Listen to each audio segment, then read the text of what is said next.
It's the way I express myself. I think it's the place where I feel the most comfortable and safe.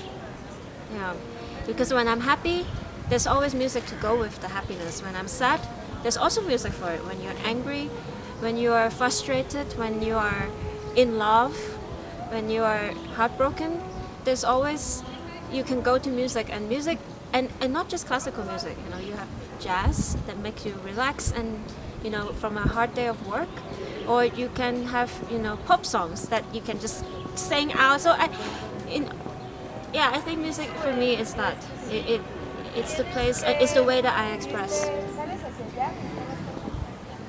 Yes, but I really try my best not to think about it, because every time I go somewhere to work, you know, I really focus on what is in front of me, and, you know, in that moment, what you need to do.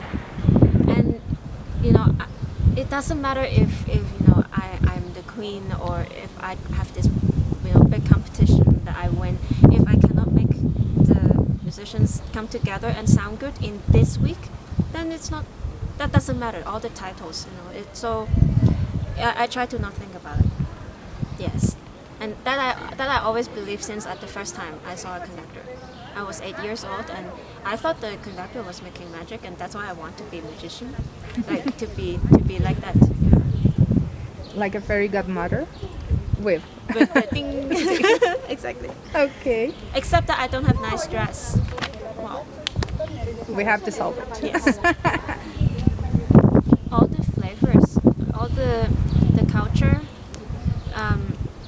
We talked about the food, how amazing the food is, but also, I think every time I come to this orchestra now, I remember the people want to do better.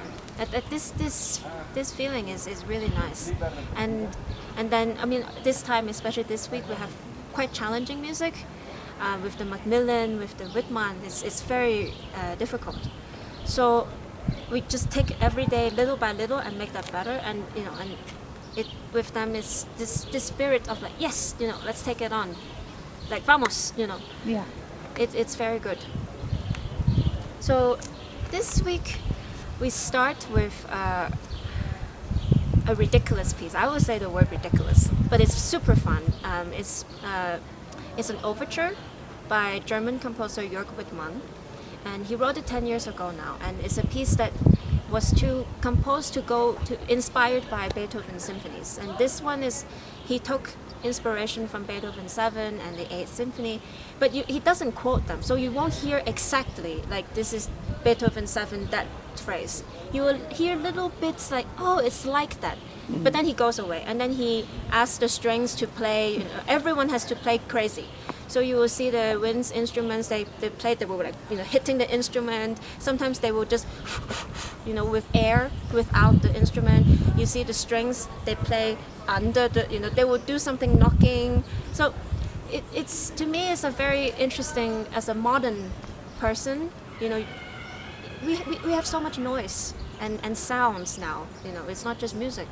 So it's really cool to have a piece like this, you know, to look back at something so long ago, Beethoven, and as a person now, what do you make sense of it in this world when we have, you know, so many things happening? So we have this piece that is very experimental, and then go into the James Macmillan percussion concerto for Veni Veni Emmanuel, which I think also Dominic has talked. He has a very long story about it, but it's quite a religious composition, because Macmillan himself is a very devout Catholic, and he used this piece to describe Easter, especially when the whole journey of Jesus' resurrection, and that to him Jesus in the world with us. And so in this music you will hear the celebration and the suffering, both sides, you know. and with the language, like there's this gaude, gaude, like these words from the literature, from the liturgy, that the instruments will imitate also. I mean, this piece was written for actually Evelyn Glennie, who is also playing this week in Mexico City, and sometimes you think this piece already is quite long ago, like 1990s, 1992 actually. So, but it's but you look at it, it's still very contemporary. And Macmillan also, I mean, it's a piece with so much contrast, and at the end when you can really feel, you know, it's all bells sounding, and so you can feel a very like spiritual experience. And then after that we have one of the very serious compositions also from Robert Schumann, the Fourth Symphony.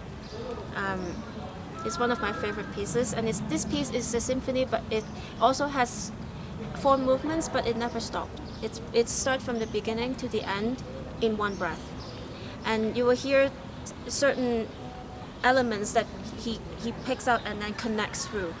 So because of, you know, we have very difficult and challenging first half that is completely in a different world, and now we finally will have something more grounding, and yeah, that you can have beautiful melodies. Yeah, so it's a very full and rich program. We go to different places, very adventurous.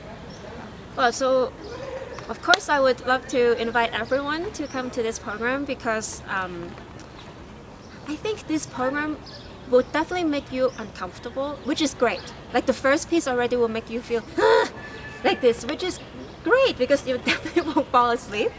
And I think that's great that music makes you, that shocks you, makes you think, makes you feel, no, I don't like this. You make you have reaction. Because music not always is nice. And especially in the concerto, I think it's also, I don't think there's many concerto for, not many percussion soloists that has been into Mexico, so we have a very good one this week, that you will see so many instruments, from the marimba to the drums to the vibraphone to everyone in the end, the orchestra, everyone has to play little metals and bells. I don't want to give that all out now, because everyone will join in the percussion.